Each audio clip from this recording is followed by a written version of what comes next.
Muito bem, começando aqui mais um super bate-papo no meu canal R. Alves. Eu me chamo Rodolfo Alves.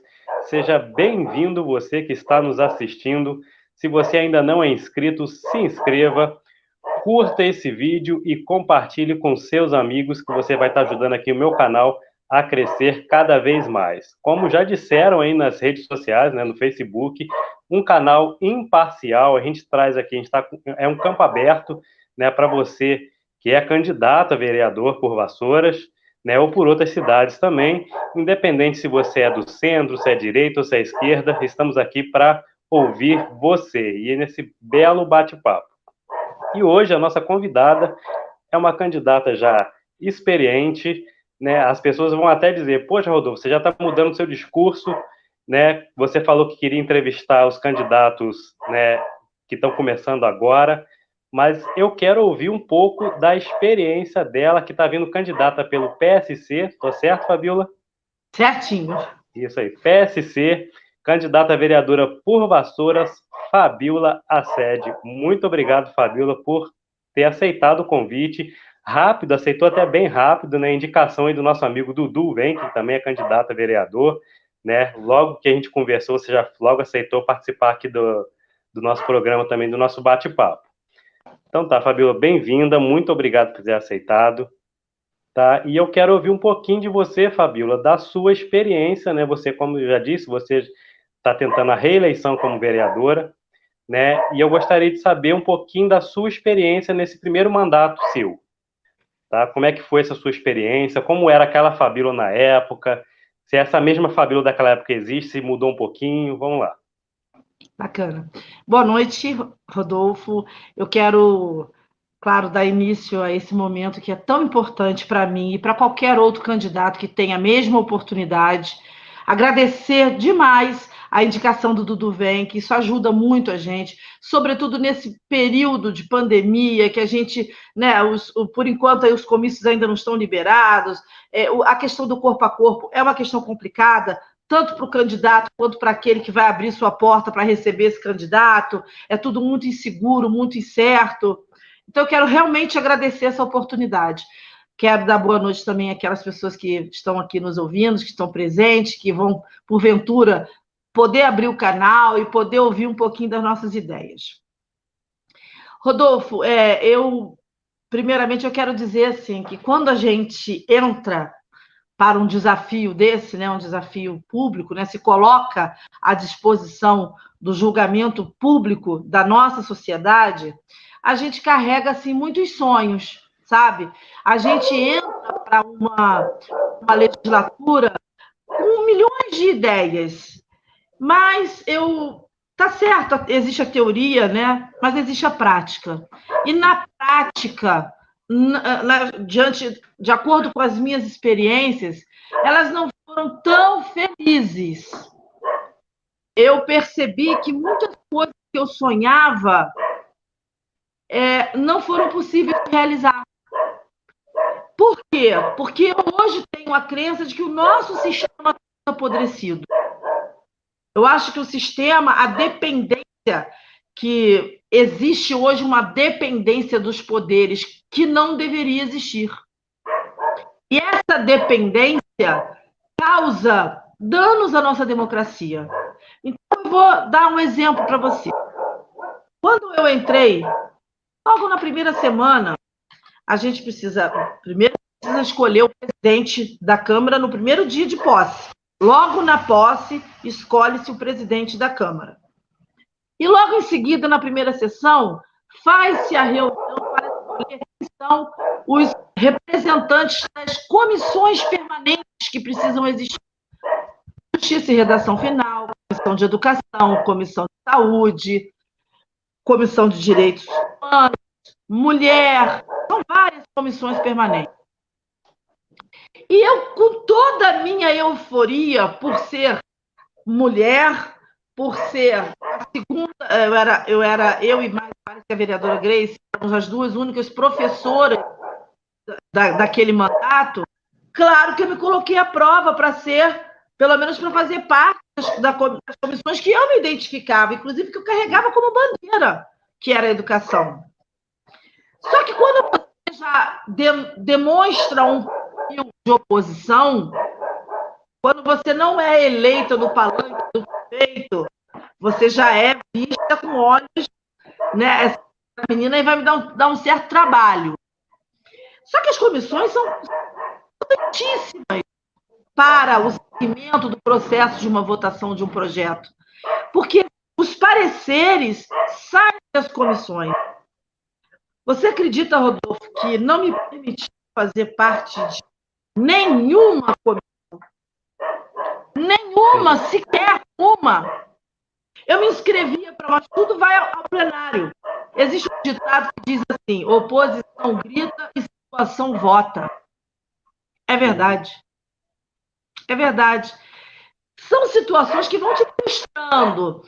Você, de cara, você já recebe já uma trombada de, opa, peraí, não é bem assim conforme eu imaginei. Não é bem assim na prática. E é por isso que depois, mais para frente, eu quero abordar um pouco os sonhos e a intelectualidade do Leonardo Coelho, que eu fiquei encantada. Mas é um pouco mais à frente. Voltando a esse assunto, eu já comecei o meu mandato muito frustrada, porque não me permitiram como professora fazer parte da comissão de educação, tá? Não me permitiram. Aí eu me inscrevia para outra, então tá, deixa eu fazer parte então da saúde. Não, também não, porque vai à votação. Ou você acredita realmente que o telefone não toca? O telefone toca. Eu tentei fazer parte da nenhuma comissão. Então, eu não tinha nenhum tipo de ferramenta que eu pudesse, naquele momento, me expressar de forma mais importante. Eu era apenas uma vereadora, eu não era presidente de comissão, muito menos membro. Então, o que já me deu assim um desânimo, né? Mas como eu sou uma pessoa de não desistir, né? Eu falei, não pode ser isso aí, não vai ser aquilo que vai me impedir de realizar o possível que eu vou tentar, eu vou botar projetos, eu vou lutar. Passou. Logo em seguida, eu fui percebendo que as sessões que aconteciam na Câmara, elas não eram televisionadas, elas não eram divulgadas para a população. E aí comecei uma luta, porque tudo que eu queria mostrar para a população, porque a população tem um sério problema, ela não frequenta a Câmara Municipal. Exatamente.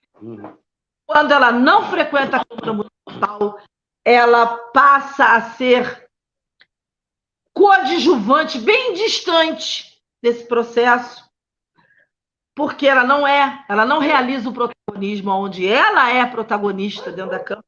Só que a ausência da sociedade dentro do trabalho legislativo faz com que essa sociedade não se informe, mas é essa mesma sociedade que às vezes profere frases contra, às vezes, um candidato ou outra, mas eu não vi você fazer nada, mas ela também não estava presente. Como é que vai ver? Como que a sociedade vai julgar o trabalho de um candidato que já foi vereador se essa sociedade não esteve presente? Isso é um erro.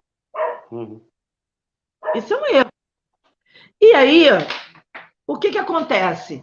Eu tentei, como eu já detectava a ausência, né, da sociedade civil presente na Câmara, eu comecei a questionar que todas aquelas minhas lutas ali iniciais eu tinha que ter acesso àquilo ali para poder, pelo menos, postar nas mídias sociais, para que a população pudesse enxergar que eu estava ali lutando. Entrei com uma emenda, um código de ética, que a vereadora Grace formulou um código de ética da Câmara. Falei, poxa, o código de ética tem que caber aqui a transparência do que está acontecendo aqui. Eu vou colocar uma emenda aqui, então, exigindo que as sessões da Câmara Municipal precisam ser hospedada no YouTube, por exemplo, como é hoje. Porque quando eu queria algum material, no caso, na época, o presidente Rose Farias, me negava. Dizia que não, que ela não. E a Câmara tem um sistema de áudio e vídeo moderno. Eu sabia que aquilo era possível, sim. Como não? Se eu quisesse tirar cópia da minha sessão, eu tinha que fazer um requerimento pedindo. Ah, mas nós só temos áudio, nós não temos vídeo. Como não tem vídeo? Se a câmera está ali, na nossa frente tinha uma câmera filmando a sessão. Sempre burocracia, né? Sempre colocando em pedras e pedras, tornando um caminho tortuoso para a transparência. E aí, de tanto eu ouvir não, não, não, não, eu falei assim, já sei como é que eu vou fazer. Eu vou botar, então, uma emenda no Código de Ética que estava sendo analisado nas comissões, para depois, posteriormente, vir a votação. Eu vou, então, colocar no Código de Ética uma emenda modificando o projeto e incluindo a obrigatoriedade da divulgação hospedada em algum site, né, em algum lugar, onde a população pudesse chegar. Quer dizer, a população só podia assistir se fosse ao vivo. Mas aquele trabalhador, a sessão começa às 6 horas, se aquele trabalhador que, por vezes, não chega às 6, ou quando chega às 6, ele não vai correndo abrir um computador para assistir a sessão da Câmara. Ele vai chegar na sua casa, ele vai tomar um banho, ele vai jantar, ele vai conversar com a esposa. E muitos que chegam até depois. Queria que a população tivesse acesso a isso. Aí fiz a emenda para colocar no Código de Ética. Sabe o que aconteceu? Procurador contratado não é procurador concursado. Sabe qual a resposta que eu tive? Que, embora tenha o nome de Código de Ética, não era um Código de Ética. Portanto, a minha emenda não tinha propósito para entrar ali no Código de Ética. Com esta justificativa, embora tenha o nome de Código de Ética, não é um Código de Ética. Então, sabe, eu passei por tantas situações, Rodolfo, tantas situações. Eu desci a escadaria daquela Câmara por muitas vezes frustrada. Eu, como vereadora, posso destacar que eu fui pioneira na educação. Eu entrava em todas as escolas, pelo menos uma vez por mês eu visitava a escola. Eu tirava o dia para rodar todas elas. Eu abria freezer porque me interessa saber o que o seu filho de vassoura está comendo. Me interessa. Teve uma vez que eu cheguei no Caique e eu flagrei as crianças merendando arroz com chuchu. Naquela mesma semana, coisa de 4 dias depois, doutora Terezinha, na época, com todo respeito, mas ela era secretária de Ação Social, foi até a Câmara propor uma autorização, que a Câmara pudesse autorizar R$300 mil para fazer um casamento coletivo. 4 dias depois de eu flagrar as crianças comendo arroz com chuchu. Como assim? Como assim? Na mesma hora eu consegui desconstruir aquilo. Falei assim, a senhora me desculpa, mas não vai poder contar com a Câmara para isso. E os meus colegas sabiam que se eles votassem a favor, não ia ficar bom o negócio. Porque imediatamente eu ia sim gritar, eu ia bater na mesa, eu ia dizer não é possível, eu ia para o Facebook, porque o governo nenhum gosta de se expor, o governo nenhum gosta de ser a vitrine daquilo que está acontecendo. Não é para causar barraco em cima de mentira, não. Para mostrar para a população o que estava acontecendo. Ela recuou. Falei, como é que a senhora, como vice-prefeita, acha que nós podemos destinar R$300 mil para um casamento coletivo? Festa, bolo, convidado, roupa, sei lá o quê, fotografia, tudo doado pela prefeitura? Enquanto eu estou vendo os filhos de Vassouras comendo arroz com chuchu, doutora Terezinha. Como? E ela concordou comigo.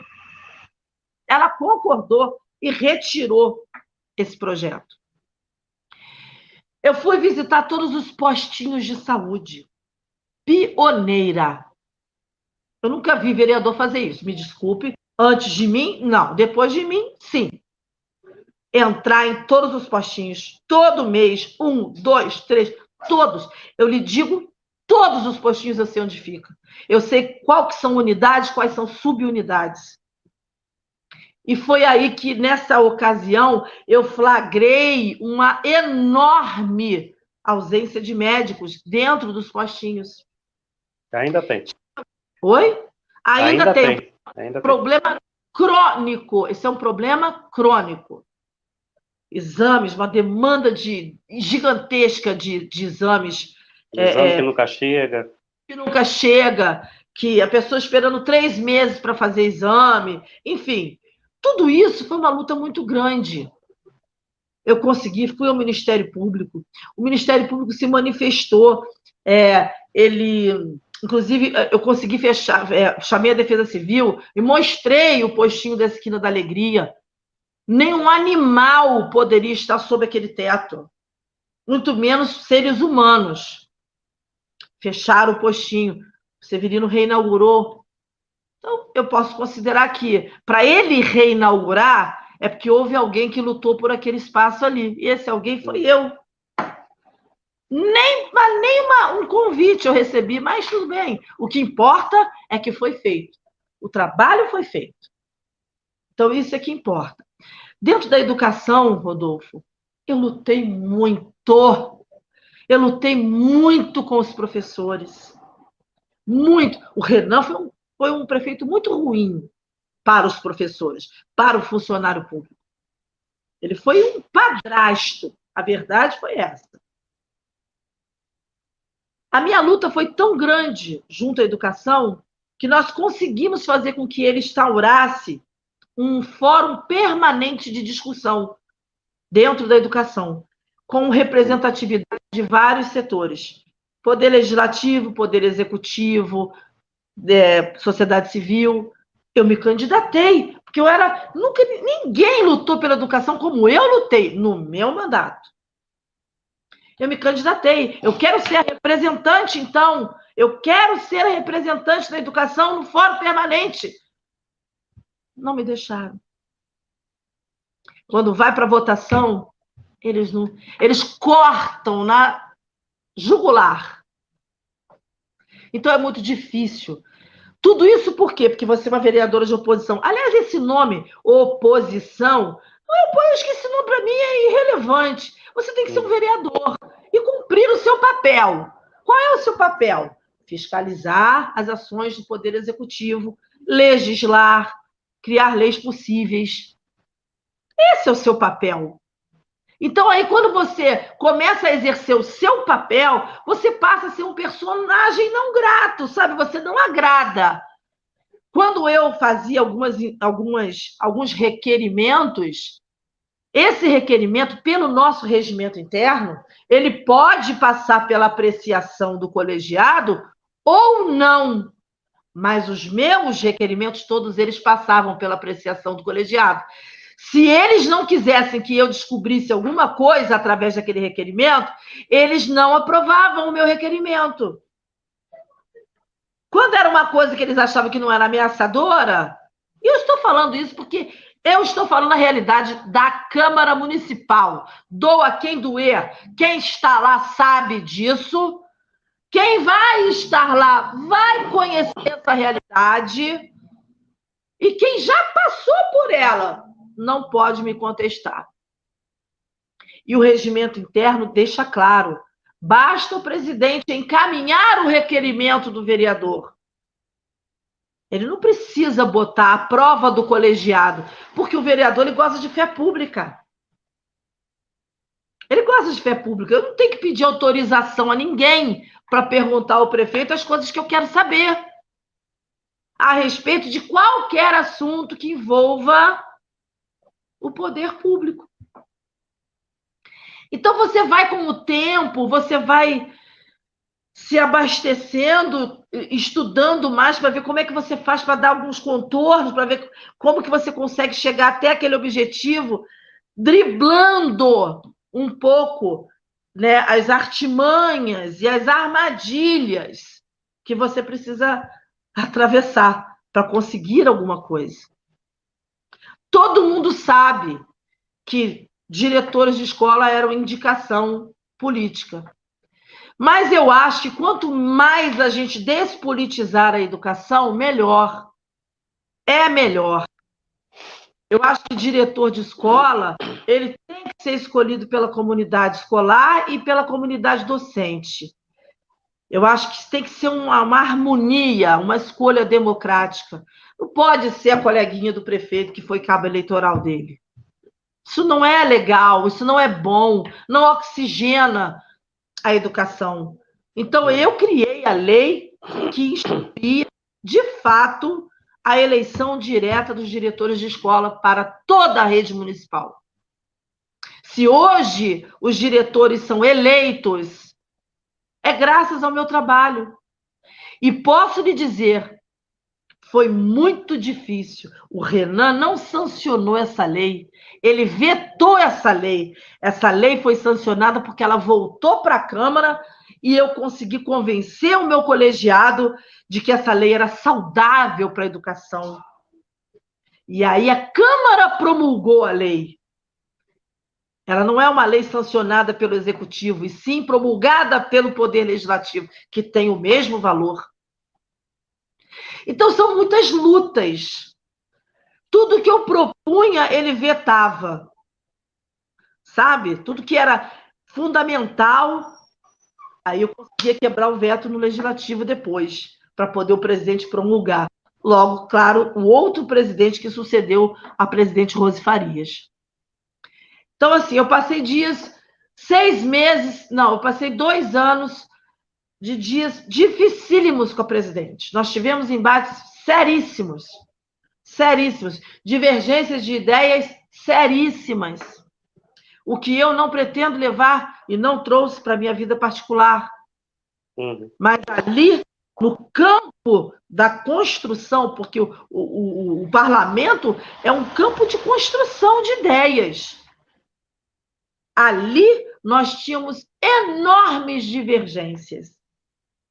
E, por muitas vezes, eu me perdi, eu perdi a linha, eu falava mais alto, eu me indignava, eu olhava para os meus colegas, eu não acreditava no que eu estava vendo, porque todos eles sabiam que eu estava lutando por uma causa nobre, mas nem sempre a causa nobre é do interesse do outro poder, do poder executivo. Então, o vereador de oposição, chamado oposição, o vereador que cumpre com o seu papel, ele não tem vida fácil. Ele não tem vida fácil. Ou você se entrega, ou você, cara, briga e vai até o fim. E foi o que eu fiz. Talvez seja por isso que a maioria só vai lá, senta e não faz o seu papel. Eu não vejo o vereador propor um projeto de lei. Claro que todos eles têm, mas eu estou falando da minha experiência. Poucos. Também não vou aqui nomear aqueles que têm, porque eu estaria sendo injusta. Mas eu também não posso ser... Alguns vereadores se destacaram, sim. Sim. Mas a maioria deles passaram 4 anos dizendo, no máximo, presente, presidente. Num campo onde as discussões políticas, onde trazer à luz do debate temas importantes é fundamental e faz parte do dever do vereador. Eu vi isso acontecer. Eu vivi isso. Agora, voltando da educação, falar da educação, eu lutei muito para que esses diretores estivessem lá, mas eu também criei a lei de avaliação interna dessa gestão que foi eleita. Não é o fato dela ter sido eleita que vai dar a ela plenos poderes para ela fazer da escola o que ela quiser. Diretores, às vezes, têm a vontade, o professor que pode se candidatar tem a vontade de gerir, né, a direção da escola, mas às vezes ela não tem um certo talento, não consegue dialogar com a sua equipe pedagógica, né? Existe muito isso. E para isso eu criei uma lei de avaliação interna da gestão, aonde de 2 em 2 anos essa equipe docente pode sentar e pode avaliar a gestão. Pontuei, dei passo a passo, é uma lei enorme. Eu demorei mais ou menos uns 30 minutos defendendo ela para as comissões, lutando por ela e consegui aprovar essa lei, que nunca foi posta em prática. Nada que eu fiz para a educação, com exceção da eleição de diretores, não foi posto em prática, porque existem as leis, mas quem precisa cumprir a lei é o Poder Executivo. Não adianta você ter a lei se você não tem o cumpridor da lei. Fica complicado. Né? Eu criei uma lei que ela afeta e ela colabora diretamente com o dinheiro do município. Eu criei uma lei onde os uniformes escolares podem trazer em suas mangas, dentro de uma metragem estipulada, de empresas mistas e privadas que não sejam de álcool, cigarro, né? Nada que seja vinculado a isso, podem sim, essas empresas que querem ter a sua logomarca na blusa, na manga, um pedacinho dessa logomarca na blusa escolar, em contrapartida, essa empresa doa o uniforme. Isso já traz uma economia muito grande para o município. Por exemplo, Banco do Brasil, aonde é que todos os funcionários recebem o seu pagamento? Por exemplo, era no Itaú, hoje eu não sei se ainda é, mas vamos supor que seja no Itaú, que é uma empresa privada. Poxa, por que não a prefeitura não pode pedir uma doação ao Itaú? Você está entendendo? Fazer uma parceria ao Itaú, porque é uma forma dele estar economizando, né? E podendo estar também divulgando uma marca que não é nociva à sociedade. É um banco, não é uma cervejaria, não é uma... Entendeu? E aí falta o quê? O vereador propõe, eu consegui fazer essa lei, mas falta articulação política, vontade política. Quem tem que correr atrás disso não é o vereador, é o prefeito. Você cria a lei autorizando o prefeito a realizar dessa forma. Ele segue se ele quiser. Eu andando por Vassouras, eu vejo que os vendedores ambulantes de Vassouras, eles não têm nenhuma identificação. A sensação que eu tenho é que qualquer pessoa pode chegar em qualquer esquina e levantar uma tampa de carro para vender o que ele quiser. Não que eu seja contra a economia informal, não, absolutamente. Mas essa pessoa precisa ter um crachá de identificação, uma autorização municipal. Precisa ter estipulado o que ele vende, qual é o produto que ele vende, oriundo da onde, com tudo certinho. Tem que estar cadastrado no município. Então, assim, eu fiz muitas coisas, sabe, Rodolfo? Eu, como vereadora, eu fui sempre muito comprometida com as causas. Aí, hoje, eu fico muito triste quando eu vejo o resultado do IDEB que nós tivemos. Isso é sinal de que o governo executivo não priorizou a educação. Não priorizou, isso é fato. E aí, como é que você acha que a gente se sente? O próprio professor. Como que o professor se sente? Porque é ele que está na vitrine. É ele. Quem está ali é ele. E aí você vai dizer o quê? Professor, você não fez seu dever de casa. Não. A coisa é muito mais profunda. Existe alguém que mexe... A culpa sempre cai no professor, né? Coitado, sempre. Ninguém quis saber que ninguém investiu na educação, ninguém promoveu nenhum tipo de diálogo. Sentou, gente, o que vocês estão precisando? Vamos lá. Ou propor uma pedagogia, propor uma linha pedagógica. Agora, quando a coisa começa pela indicação política, não pode dar certo. Dentro da educação, não dá certo. Porque acho que em setor nenhum. Não tem. Porque a esposa é compromissos. Compromissos políticos. Eu acho até que você pode ter um compromisso político. Mas se você está vendo que não está dando certo, se você está vendo que seus professores estão apanhando, chega para o indicador político e fala assim, a indicação continua sendo sua, mas arruma outra, porque está lesando os funcionários públicos da área de educação. Por favor, me dê outro nome, quem sabe seu próximo nome seja alguém que agrade mais. Mas não, a educação foi um campo carimbado perpétuo, 4 anos. Parecia um altar sagrado. Essas coisas me incomodam, como cidadã. Falo como cidadã, como professora, como uma pessoa que já lutou muito pela educação, ver o resultado do nosso IDEB, chegamos em último lugar da nossa região. Último lugar. E ver uma postagem dizendo que nunca houve melhores notas, não, não dá. Não dá. Então, assim, eu estou fazendo um misto, né? Vou lá, volto aqui, vou lá, volto aqui. Mas a verdade é essa, Rodolfo. Eu procurei trabalhar em todas as áreas. Eu não fiz projetos somente para a educação, não. É porque a educação é e sempre será minha bandeira. Uhum. Toda vez eu sendo eleita, eu sempre vou estar com o meu gabinete aberto para a educação, como eu sempre estive. Como eu sempre estive, eu sempre recebi pessoas, comissões, eu sempre... Porque o que acontece? Às vezes, você é um vereador, mas quais são os seus projetos?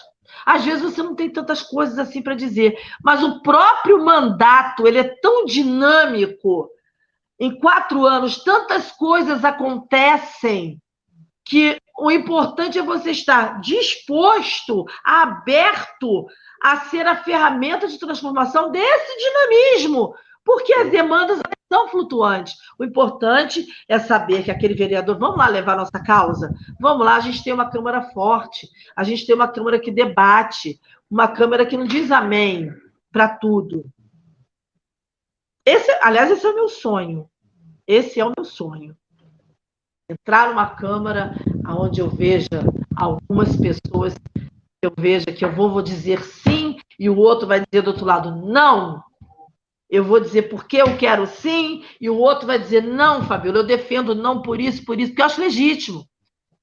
Eu acho legítimo a defesa das suas ideias. Isso é importantíssimo dentro do Poder Legislativo. É belíssimo. As pessoas, Rodolfo, estão esquecendo da importância e da nobreza que é ser um vereador. Eu tenho muito orgulho.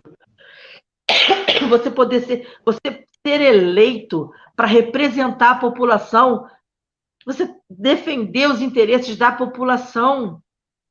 Isso é muito nobre. É muito nobre. Só que eu acho que o Poder Legislativo, assim, os vereadores, sempre quem está na ponta, né? Eles estão muito massacrado. A população está massacrando muito a classe política. Mas aí eu faço a pergunta: será que está massacrando porque às vezes não está acompanhando as lutas? Ou está massacrando porque esses vereadores realmente não estão correspondendo aos anseios deles? Aí, ao mesmo tempo, eu vejo as campanhas eleitorais de algumas pessoas que, ao meu ver, é presente, só presente, lotadas de cabos eleitorais. Eu falo, meu Deus, o que está acontecendo com o sistema?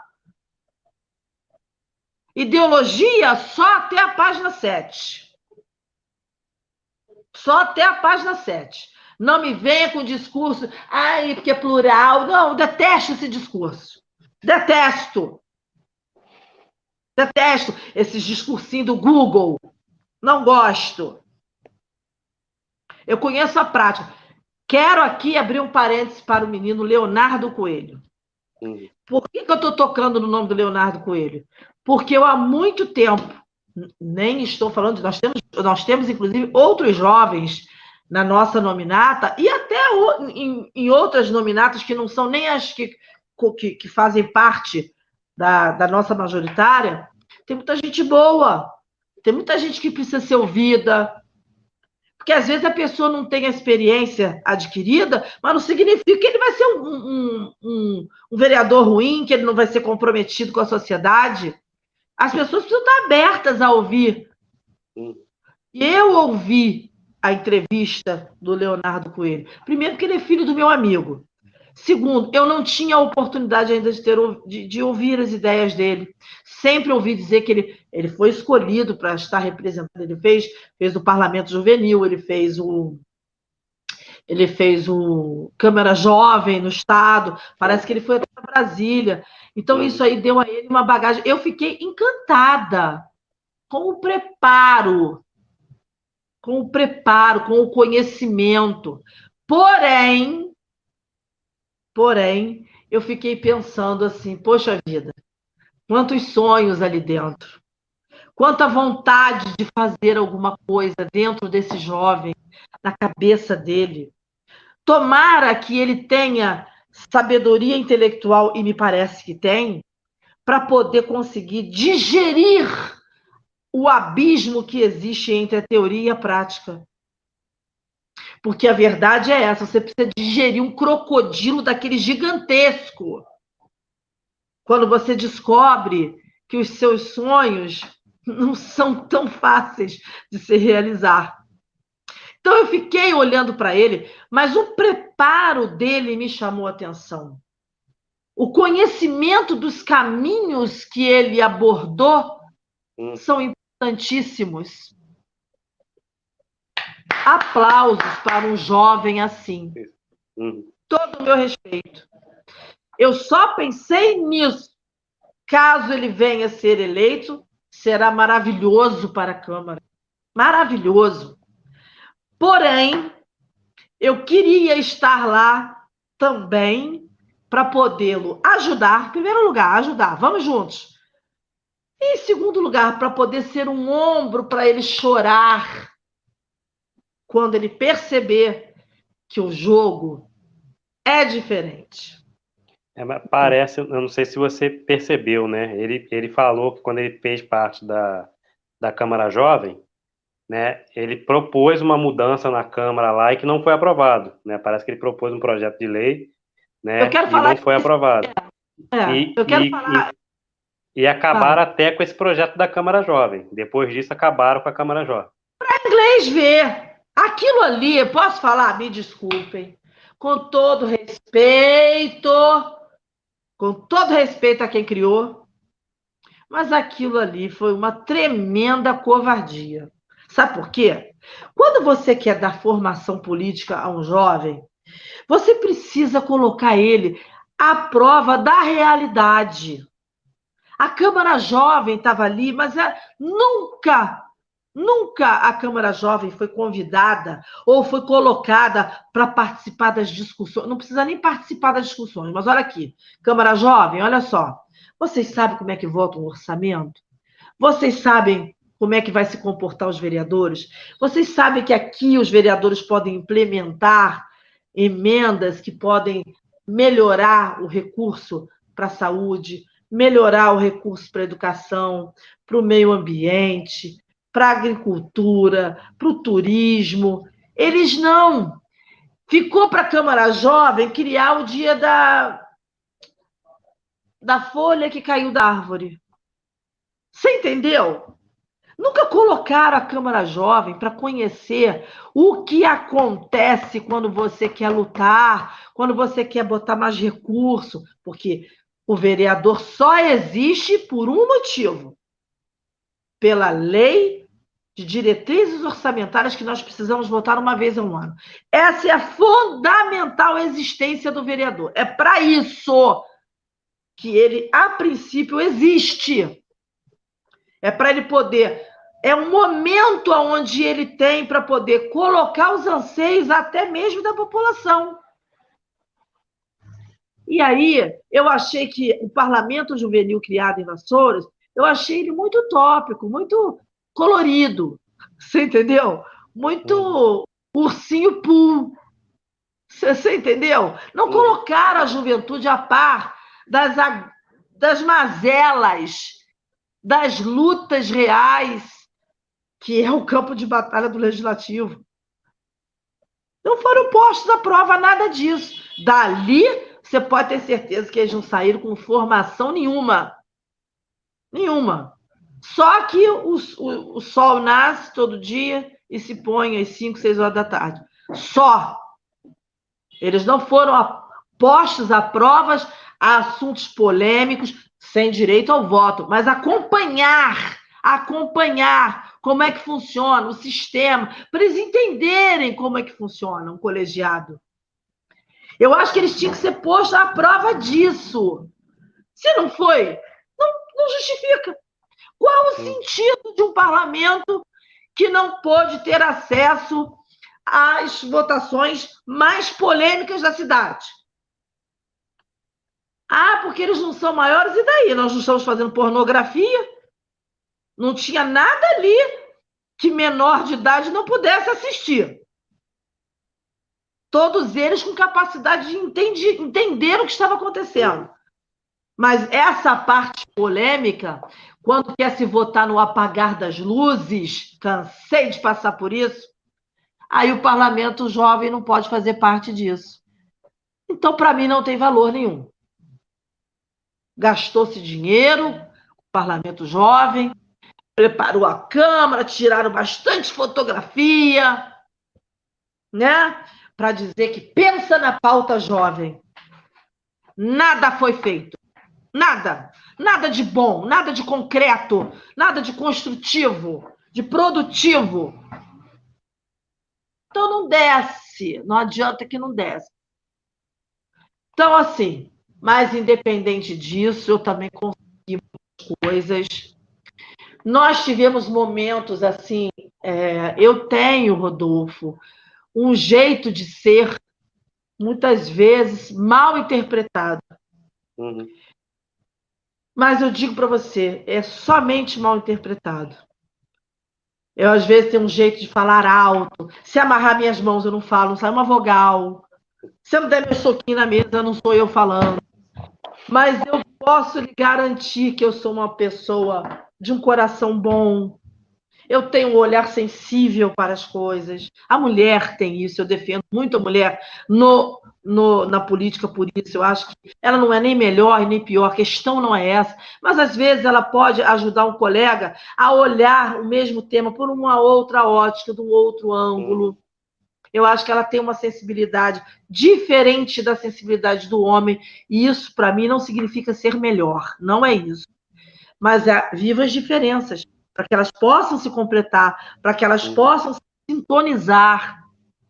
Isso é muito importante. Eu acho que tem que ter a participação da mulher, sim, tem que ter a participação do homem. Acho muito importante esse mix de ideias e de sentimentos pelos mesmos temas.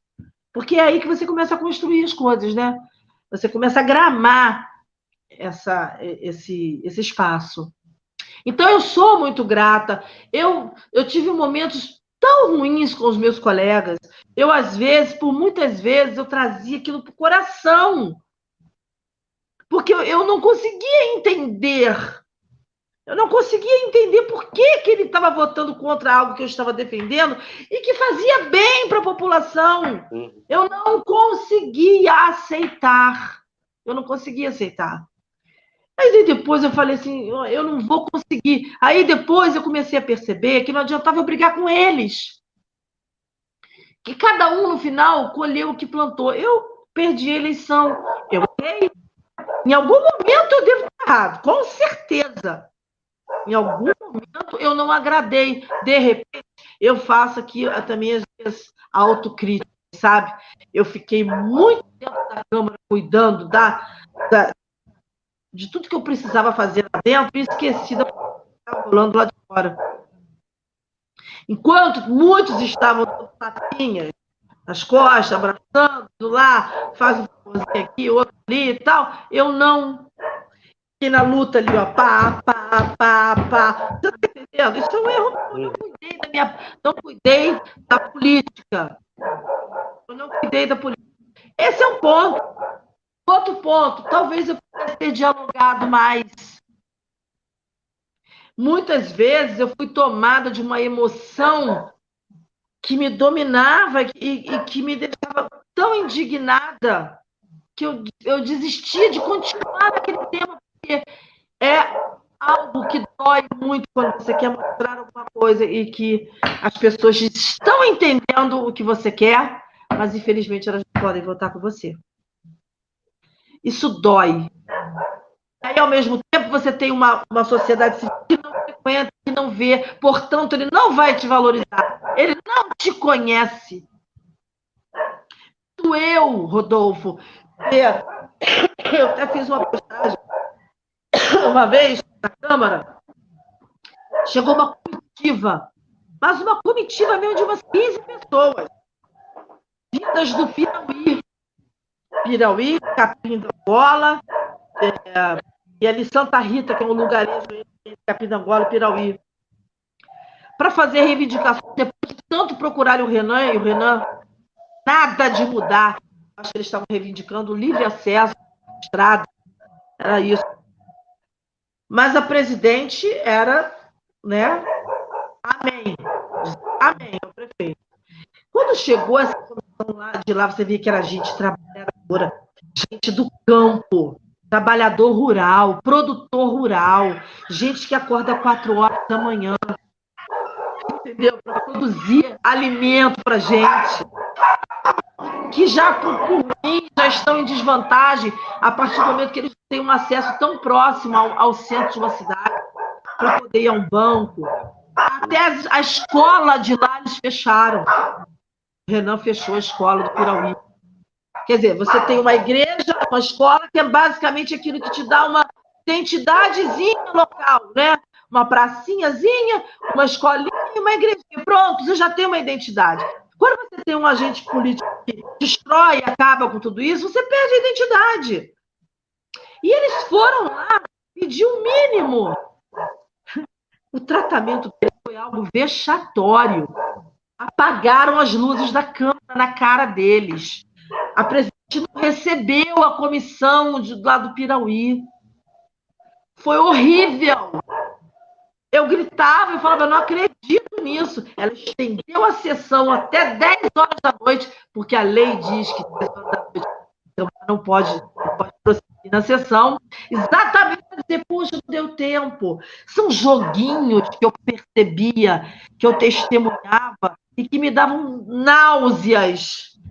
E aí eu não conseguia dialogar, eu não tinha mais estrutura para dialogar. Eu passei muito tempo assim, a ponto de, nas votações da LDO, onde eu propunha mais investimento para a saúde, mais para a educação, durante 3 anos, eu propus um pouco mais de dinheiro para a educação e um pouco mais para a saúde. O que acontecia? Eu perdia tudo. No 3º ano eu desisti, falei, eu não vou fazer nada, eu vou perder mesmo. Entendeu? Eu não vou fazer, eu não vou propor nada. Então, assim, mesmo assim, eu tenho muito orgulho. Eu lutei bastante. Às vezes que eu consegui encher a Câmara, deu certo. Porque é o seguinte, ele obedece, o prefeito, até a página 3. Se a Câmara estiver cheia, se a opinião pública estiver contrária, a tendência daquele colegiado a votar em algo que seja nocivo para a sociedade, quando a sociedade chega, tudo muda. Tudo muda. Todo mundo fica, vota com o povo. Vota com o povo. Você está entendendo? E eu já vi isso acontecer. Por isso que a população tem que entender que nas votações mais importantes do município ela precisa estar presente, ela precisa saber quem é que está realmente comprometida com as causas do povo. Eu acho muito importante. Por mim, dia de sessão, coloca telão na Broadway. Você está entendendo? Divulga, porque precisa. O povo também precisa participar. É muito importante. Muito importante. Então, eu falei, estou falando demais. Mas, enfim, você perguntou sobre as minhas experiências, e as minhas experiências são muito felizes, mas também muito frustrantes. Eu desci aquelas escadas já chorando, também já desci rindo, já desci feliz. Você pensou em algum momento, não volto mais, vou renunciar? Não, nunca. Não. Nunca, jamais. Jamais. Renunciar, para mim, é um ato covarde, assim, porque o povo me colocou ali porque ele me quer ali. Né? Já dormi chorando, muitas vezes, não posso negar. Já fui dormir me sentindo mal, exposta, sabe? Chorando mesmo. Eu, quando perdi a eleição, por exemplo, eu demorei muito a digerir, a entender. Eu não tenho vergonha de falar.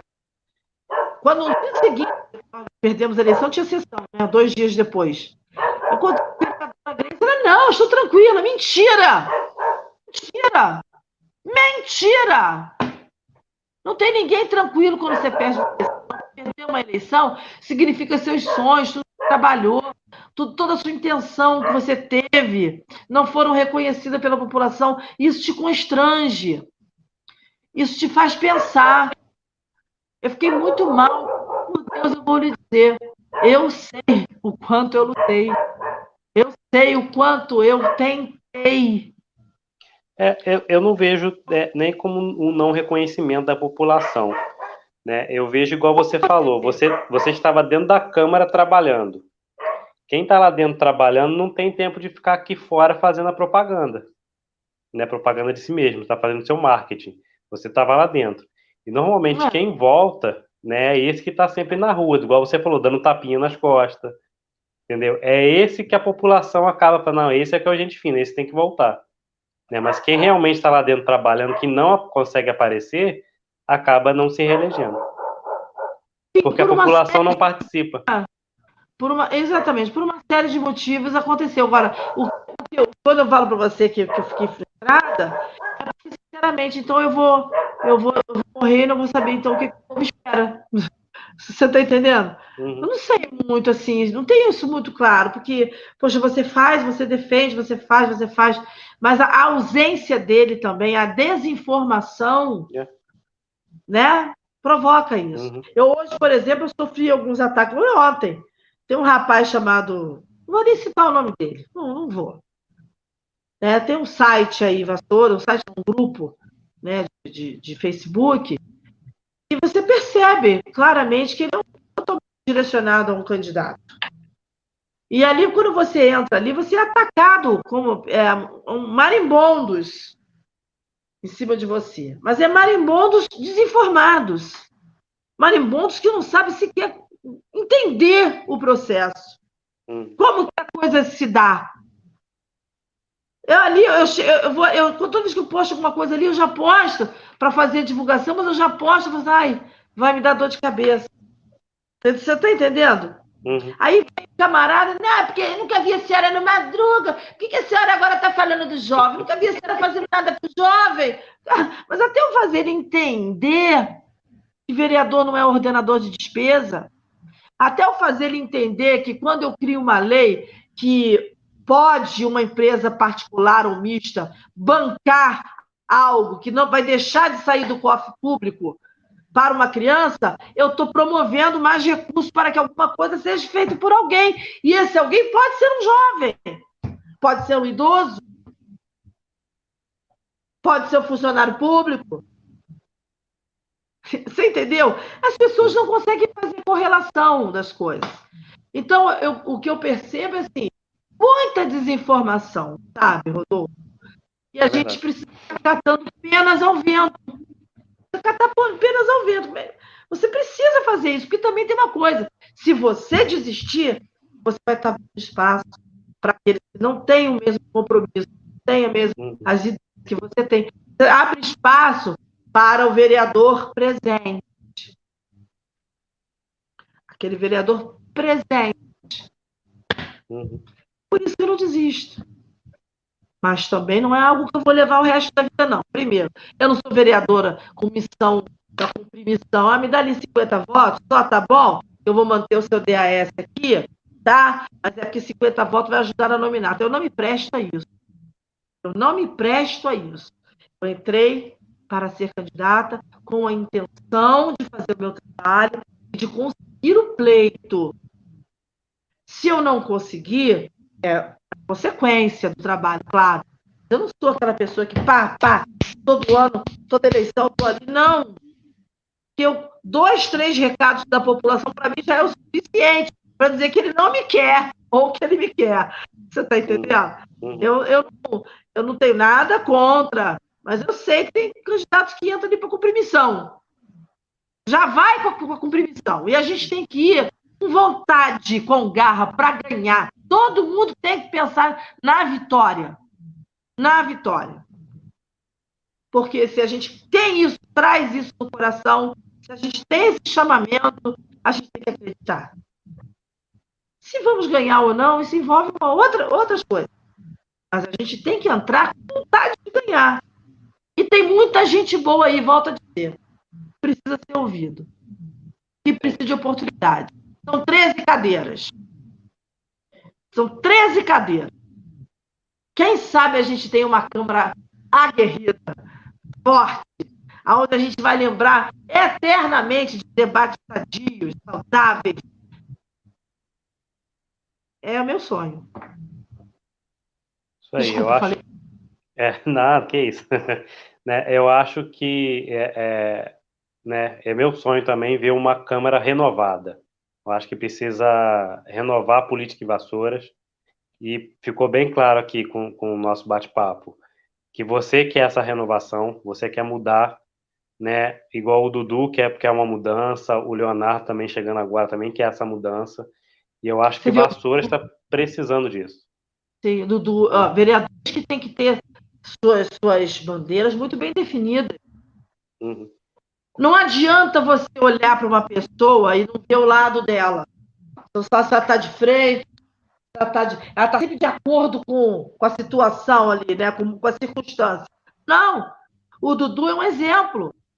O Dudu tem um lado definido. Ele vai ter eleitores que se identificam com ele. Uhum. E eu acho que tem que ser assim.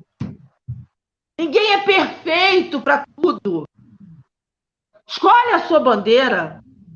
Claro que você tem que ter um entendimento, ouvir a proposta dos outros, te debater. Mas escolhe a sua bandeira e siga.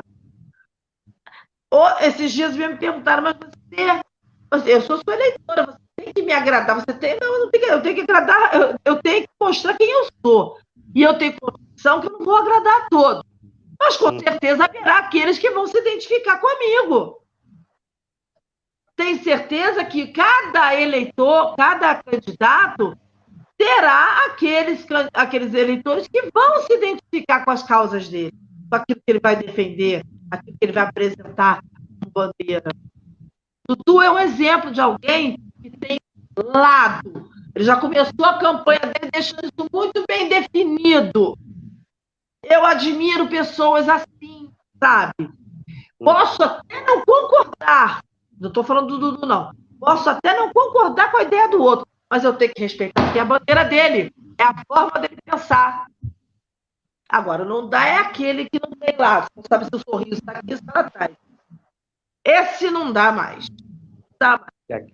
Aquele discursinho pronto, né? Eu tô por Vassouras. Eu não tenho lado, eu tô por Vassouras. Eu tô aqui para lutar por você. Não dá. Não dá. Exatamente, não dá. Né?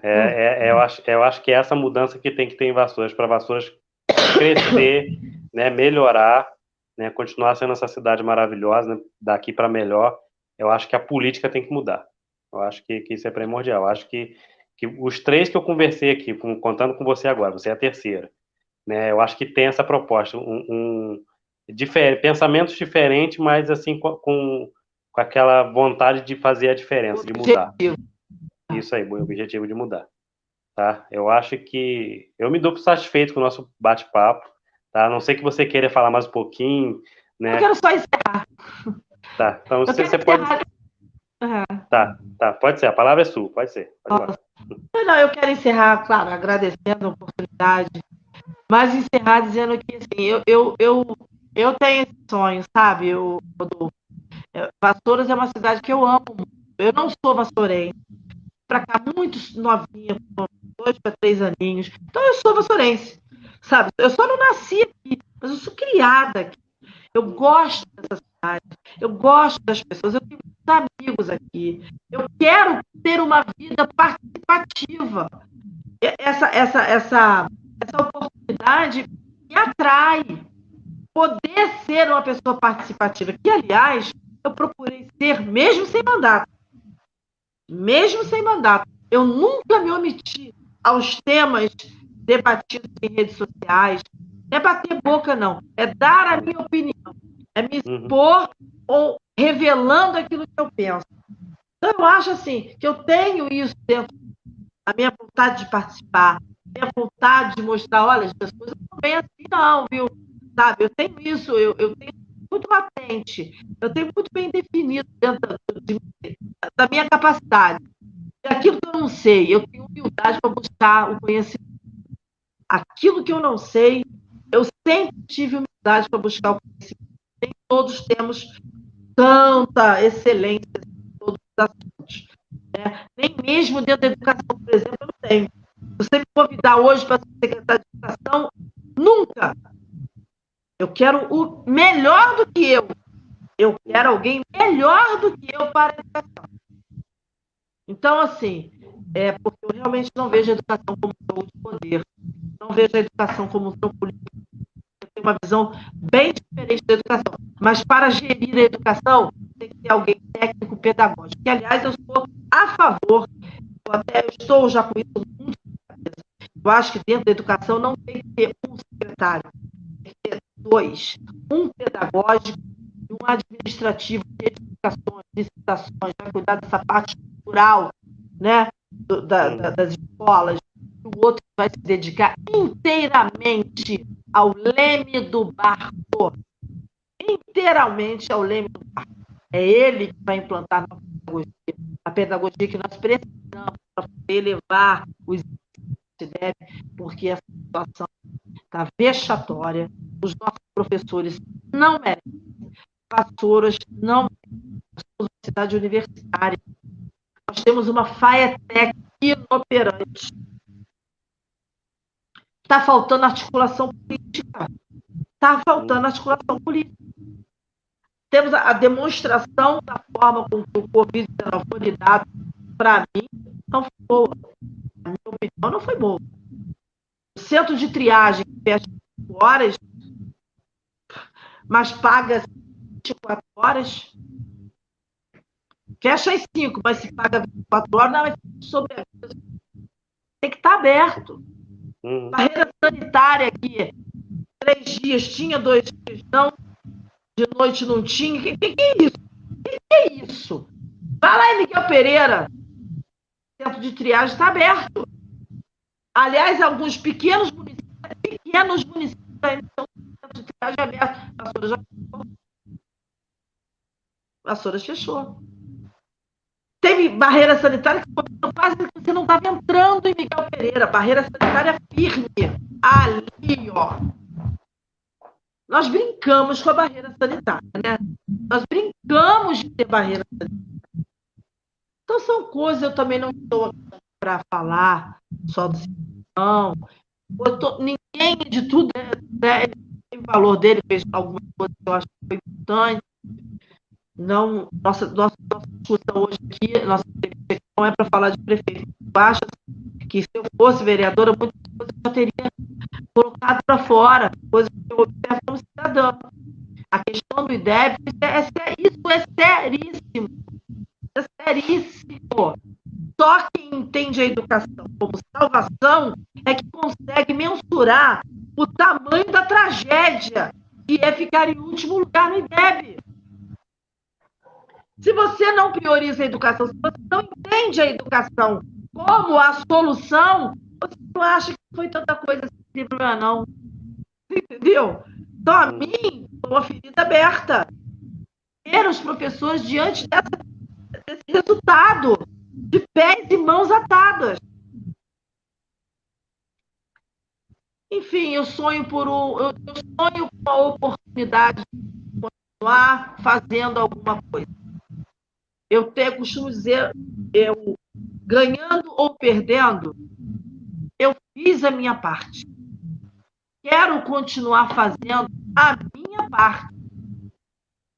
E eu quero muito que as pessoas possam entender.